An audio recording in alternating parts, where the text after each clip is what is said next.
welcome everyone. I'm so excited to be here with these three innovators, these leaders, and we are going to be talking about wellness for every body and mind. So to me, you've already heard some really incredible, thought-provoking conversations today. This is a continuation of the questions that we asked this morning about what does it really look like when we create a future of wellness for all. So I'm going to introduce our three speakers today.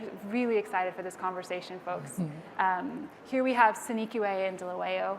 Sinikiwe is the founder of Naya, which is a well-being company that lies at the intersection of social justice and wellness. She is also so many other things: a yoga teacher, an instructor, a leader. She's on the faculty at Parsons. But the description that I love the most of your work, Sinikiwe, is one that you have where you call yourself a creative being, relentless in the pursuit of well-being for all. Yeah, that's me. I think if anything, the way in which I view wellness is always through my creative pursuits. After spending so long as a photo editor and publishing, and seeing how that can translate into my wellness work. Thanks for having me. It's great that you're here. And we have Wilma May Basto with us. We're so honored to have you here, Wilma May. Thank you for having me. Wilma is the founder and chief executive of Dark Beauty Healing, which is a well-being and mental health platform that helps women and non-binary people of color discover and craft their own unique wellness journey. Wilma May, thank you so much for being here. Thank you. It's an honor. Yeah, it's a pleasure. And we are so lucky and blessed to have Deb Benovitz with us. Deborah Benovitz is the Senior Vice President of Human Truths and Community Impact at WW. And through her work, Deb is spearheading WW's dream of democratizing wellness and making it accessible for all. Thank you so much for being here. Such an honor and privilege. Thank you. Yeah, well, we share it. And as you can see already, the mission, the vision that these women are bringing to reality through their work, there are a lot of common threads. And so I really want to give this space to you three to lift up and amplify your work. And my hope is that this conversation lights a spark for everyone in this room as we are all considering through our own work as advertisers, brand builders, storytellers, innovators, how can we similarly, grounded in an understanding of our communities, how can we create a future of wellness for all? So starting with a discussion on this idea of innovation. In the research that Healthline Media shared out this morning, what we found was that 90% of people feel that there is great potential in innovation for wellness, potential to improve our quality of lives, that innovation is essential in helping us to live a holistic life. Yet at the same time, 44% of respondents said that they didn't necessarily think that what was happening today, the evolution, the innovation that they saw, was being developed with them in mind. So we have a clear opportunity. And each of you have done really innovative and exciting work over the last few years to evolve the platforms that you've developed to respond to this. And I want to give each of you a chance to talk a little bit about that. Starting with you, Sinikiwe, can you talk a little bit about Naya and the programs that you've developed? Yeah, so I started Naya in 2018 as a means to see myself in the wellness industry. And so I worked at Men's Health magazine for 4 years, and effectively every month I was putting out a magazine for white men. And it was super frustrating. And then on the flip side of that, in teaching spaces, so often I would show up and I would be the only teacher of color. And the expectation was always that either I was a student, or when folks found out that I wasn't a student, it was always really surprising for people. Like, they would come up to my class at the end and just be like, oh wow, that was really a good class. Like, kind of as though they expected me not to be able to teach yoga. And so being in these spaces and being really frustrated, I started to think about how can I create something for people like myself. And I work a lot with young people, and it was just really important to kind of carve out that space. And then last year, amidst the pandemic, just really looking at mental health of the young people that I was working with, and wanting again to carve out further space for those young people. And so we were able to donate 50 computers throughout Brooklyn to students to enable distance learning, because a lot of folks didn't have even a computer. Like, they were sharing one computer between 2 or 3 young people in a household. And then to further that, this year we've been working towards getting free therapy for young people. So that has been really amazing. Yeah. And speaking of free therapy, Wilma May, you have innovated in an incredible way with Dark Beauty Healing. Can you talk a little bit about the journey of the last year and a half for you? Yeah, it started about 2 years ago when we were launching a completely different business around supporting women of color, but not in mental health. And we did a soft launch in November 2019.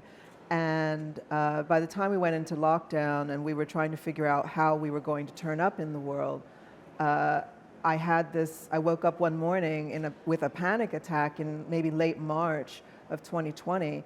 And I sat with it and I felt that no one was talking about the impact of COVID on Black and brown people at that time. And so I just thought, I need to do more than just putting out some stuff on Instagram. I needed to do something tangible for our community. And it occurred to me that mental health, which has always been really important to me, and I had my own struggles with it, I felt that we should just do something radical, which was give away free therapy. And I had no idea how to do that. But I figured I'm a smart Black woman, so I'm going to figure it out. And I got my team together. We got on the phone with some therapists. Very quickly, we discovered that therapists give away about 20 hours a year pro bono. So as I spoke to them, I said, would you give me 10 of those hours? And the first one said yes. The third one, the 10th one said yes. And that was the birth of Dark Beauty Healing. We launched on May the 20th. May the 15th, 2020. We had a few hundred hours of therapy that we were just giving away. And then 10 days later, George Floyd was murdered. And we had an outpouring of support from clinicians around the country donating hours. By July of last year, we had over 2,000 hours of free therapy, and we now cover 60% of America. And we decided that this is what we want to do. We formed a nonprofit, so we are continuing the work. We're building out programs that we're going to be rolling out over the course of the next year, in addition to the therapy that we already provide. So it's been a real journey. And a real evolution. I feel like, I'm guessing that probably resonates with folks here who have also really needed to evolve their expectations of what they thought their life, their work, their business was going to be over the last 2 years, and just demonstrates incredible possibilities. Yeah. So glad that you're here, and it's amazing to think of that coverage of 60% of the country as well. One of the things we talk about in our research is the importance of wellness everywhere, and so I feel like you're really bringing that forward too. Thank you. Yeah. Deb, I mean, evolution and change has been such a big part of WW's story over the last 2 years as well, and I know you're leading that, really grounding from a place of insights. Can you share some of what you've learned and how that's transforming into the evolution of WW? Sure.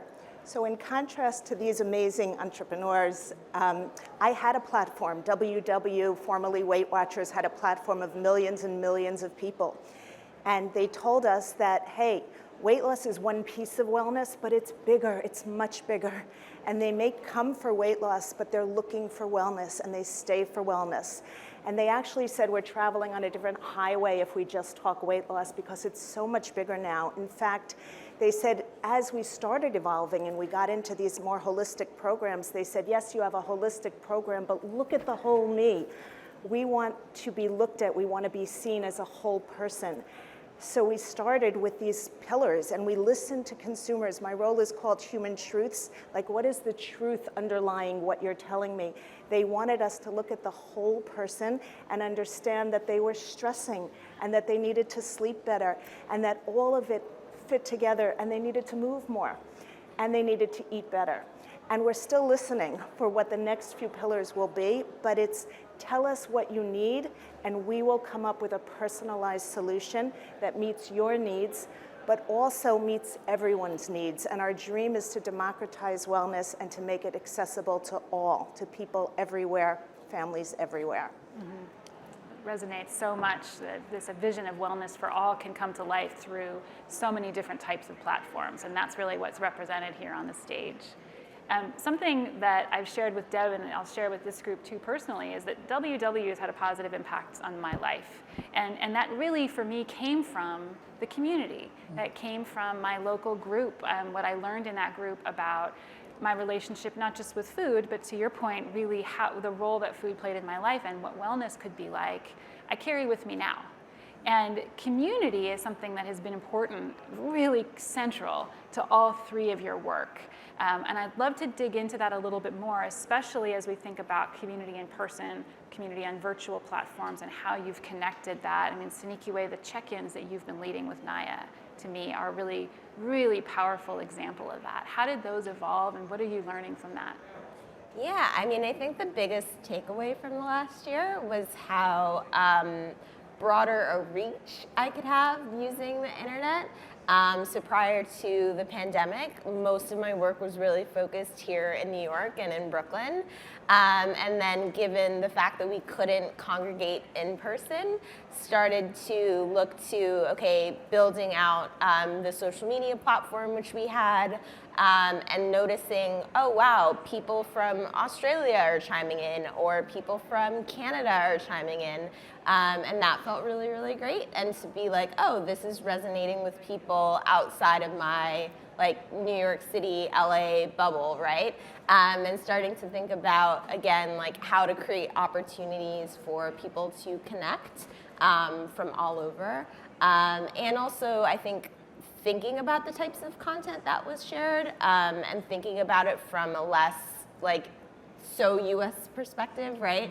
And broadening that perspective as well. And as someone who, I was born in Harare, Zimbabwe, and so even thinking about, although I've spent like the majority of my life in the U.S., right? It's like, how do I, just reach other people, right, that aren't here? And that's been really great. And then the check-in that you mentioned. So the check-in is the initiative specifically for young Black, Indigenous, and people of color. And with that program, just thinking about what I could do as someone who facilitates yoga and meditation. And so starting kind of free groups that we could meet up. People would join via Zoom, and we would just host like a free meditation practice or free yoga, depending on the needs of the people showing up that day. And that has been very powerful. And also, I think what has been great for me is just like reaching out to the young people that I like have been around and just saying like, hey, if you need time, like I'm here, like whatever you need to like have an ear on, like I'm happy to do that. And like one of the young women, started at Tulane recently. She's a freshman there, and with Hurricane Ida, she had to like leave for a while, and so we haven't had time yet to get on the calendar, but we're trying. Now she has midterms, so, but yeah, it's been really nice to have technology enable conversations all over. Yeah. You shared with us when the four of us were chatting before, just what you're hearing from and learning from younger folks who are connecting with you through these platforms, and I feel like that message is really important. How has it been as folks are moving through these last 2 years? Like, what are you hearing from the younger people that you reach with your platform? Yeah, I mean, I think the biggest thing is how much pain they're in, especially given like last summer, I call it Black Square Summer, where all of these big corporations, said they're in solidarity with Black folks and Black Lives Matter, but then since then, right, there's been nothing. And so 2 weekends ago, I had the opportunity to go to Newark and listen to young people talk. And again, the dichotomy of listening to them talk about the problems they face with their administration, the racism that they face, and then on the flip side, like hearing about their entrepreneurial endeavors and them wanting support for that. And so it's very hard to hear, to be honest, right? It's like as adults, we have language for these things, right? And to hear like a 13-year-old and a 14-year-old, right, grasping for the words to talk about how harmful it is for them to be in those situations. So I think my hope is that we continue to do this work for the next generation and to uplift them. And I think my biggest thing is not only am I teaching them, but they're also teaching me, right? And the more that we can show up and listen to young people, I think the better off all of us will be. Yeah. That's such an enriching vision of community, right? That it's not bringing something out and constantly, it's also about what you learn, what you hear back. It's a constant process of community care, right? And that, again, just ties me right back to dark baby healing.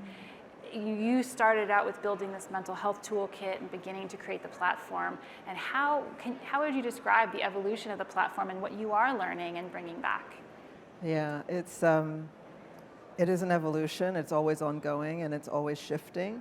I think by the end of last year, when we were making the full pivot into mental health and well-being, I asked myself the question, what do I see as, how do people move forward, how do people heal? In communities of color, you know, we not only have the situational trauma of what we're living through right now with the pandemic and all that means for Black and Brown communities, but we also have generational trauma. And I believe that we also, when it comes to therapy, as impactful as therapy can be, it's colonized, right? So there's a move to sort of decolonize therapy and make it for us. So I looked at what do we need to be in order for us to really help people of color make an empowered choice about their healing, which is completely unique. And so for me, my personal journey, I had severe depression about 11 years ago. I was hospitalized for 6 weeks. And after I came out, I needed to be able to sort of figure out what my well-being was going to be. And there wasn't anything for me as a Black woman. Everything was designed for white folks in mind, or it had been co-opted by white folks. So I had to kind of figure out what looks good for me. So I did a lot of different things, from going to India, exploring Ayurvedic medicine, exploring Buddhism. The wonderful Pema Chodron is an amazing woman. Different other modalities like life alignment or doing the Hoffman process. Through all of this, I was able to sort of form a healing path for myself. But people of color, especially in America, don't even know what some of these things are. And they're not empowered to actually begin to build their own unique healing journey. And I can't build one thing and expect it to solve everyone's problem. However, what we can do is build a platform and bring in all of the different practitioners and bring in the different modalities so that you can come and discover and learn and explore and journey into a healing path that you create. Yeah. And so we're focused on that, and we've moved and we're moving into that space, and how we turn up is some of it will be consumer led and some of it will also be working with organizations and people and areas. Can't say too much right now, but Fair enough. Trying to be, but yes, so there are ways, I think, and I agree with you. A lot of these companies came and turned up last year and they gave money to Black Lives Matter and assuaged white guilt, and I'm not here for that. And they haven't done anything else, or it's not perceived that they're doing anything else. And I think that even if they are doing something in the background, there is an opportunity to still continually communicate to consumers that you're still here, even if you're working on something in the background. And this is one of the things that I've seen. Some companies are actually doing a lot of work in the background that's behind the scenes, but we don't know that. And I think there's a trick being missed, that consumer brands can still have dialogues while they're working on something more impactful and bigger. Right. But I think that writing a check to Black Lives Matter doesn't, I mean, yes, that hopefully will help a lot of folks, but it doesn't actually change the dynamic that exists today. Right. And putting, people of color on your advertising campaigns and on your Instagram feeds, we're Black, we're not dumb, so we see it. Right? And I think that there has to be more. Yeah, what I hear you saying is that deep work, deep change takes time. It takes time. At the same time, being open about the process, being visibly there really matters. And what you talk about, Wilma May, about building your platform and creating a personal journey, empowering that journey, I mean, that connects me right back to the insights that WW hears from your community, right? There's so much commonality in what you're learning about what wellness for all could mean. And Deb, I know this is, we share this background and insights, and I would love again to hear, like, this has been a huge year, a time of evolution in the way that community works for WW, right? So what has that actually looked like? How are you staying visibly present with your community? So it's a really good question, and community has been at the heart of WW since we started. It started in Jean Neidage's living room. So community, community, community, and then the pandemic hit and we were all home. And as we become more of a tech company, how do you take community and infuse it? How do you take humanity and infuse it into technology? That was our big question, because people are on their apps, but they were begging us for that humanity, that face-to-face humanity that they used to get. So we started something called Connect in 2015, actually pre-pandemic, but it took off as we went virtual and completely tech. And it's thriving. It is a way for people to feel that connection, feel that vulnerability, even feel that normalization, and connect to other like-minded people. In Connect, you can choose your community. There's a Black women's community, there's a kosher foodie community, there's a new mom community, and you actually bond with people that are on a similar journey. And it's been tremendous, and people share everything around their wellness journey, but also around their life journey. And it has bonded people together, and I think that nuance, I know you had a 44% of people feel like technology doesn't speak to them. I hope I got your stat right. That's exactly right. But I think if you bring the community in and bring the vulnerability in, that makes a huge difference in the space. And then the other thing is, and I think we'll get to it, though I'm not sure how much time, but bringing personalization in. Bring us around to it, yeah. Bringing personalization to your communities, because people want to know that you are speaking to them and that they understand their issues. So how are you looking at me? How are you personalizing the community and the wellness journey to me is super important as we bring technology to life. And you're engaging with partners too, Oh, right? yes. To really build out the platform. I think that's an interesting opportunity for innovation. Can you talk a little bit about that? I know. Sure. So knowing that we can't get there, we know how important activity mindset is. It's hard to get there on our own. But the minute we join, right now we've partnered with Breathe, and we have unbelievable meditations around healthier eating and mindful eating, but also around sleeping and stress relief. So we've partnered with people that we know the space really well, and we offer it to our members. We've also partnered with Obey, which is an amazing app around fitness, and many different types of fitness for different people, different types of people, different experiences in the fitness world.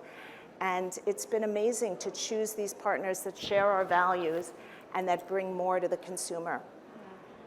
And there's so much more for us to talk about. I wish this conversation could go on all day, but we're about out of time. Oh, no. What I do want to do, though, is that we promised that we would leave this group with some sparks, some ideas, right? How do we create a future of wellness for all, for every body and mind, in the way that you three think about this all day? So if you could just leave some sparks and ideas for the folks who are with us here, who are home watching, what would be something that you would love to have folks take away from today's Sneaky I mean, Wilma touched on it a little bit. I think for bigger companies, it's going beyond like the performative nature of just putting Black and brown folks in your advertising, right? Like, what does your office look like? Who is making the decisions? Are those people also people of color? And really starting to make that change within an organization. It's powerful. Yeah, I mean, I kind of have to echo what Sneaky just said. I feel that it has to start within the company, and I feel that it has to start with working on the dynamics and you know, I've been speaking to a lot of folks that are in diversity, equity, and inclusion this past year in different companies, and many times I've heard that they're creating systems and programs for people of color within organizations, but that the folks who still retain the power are white people who they're maybe paying lip service to it. And until that changes, like in here, then that spreads out through the company, it's going to be really difficult. I've heard a lot of conversations around how challenging it is. And I think that even though they're doing good, some of these brands are doing really good work externally, when you see that it's not really reflected internally, I think there's still an imbalance, and I think it will still impact with consumers in that way. So I would suggest that work on what's inside your company and really believe it and do it. It'll reflect outwards. Makes sense. And my spark, I think, takes a little bit of a different twist. I know for years people were asked, how do you feel? And the answer was always, oh, I'm so busy. And it was a badge of honor to be busy. My dream in this space is that it be a badge of honor to be well and be proud of your wellness journey and be, no matter who you are, be able to express that I am well and I am taking care of myself. And that is the dream for me. That is a powerful vision. Thank you to all three of you, and I hope this has been an inspiring time for everyone here. And continue with the rest of your advertising week. Have a great time.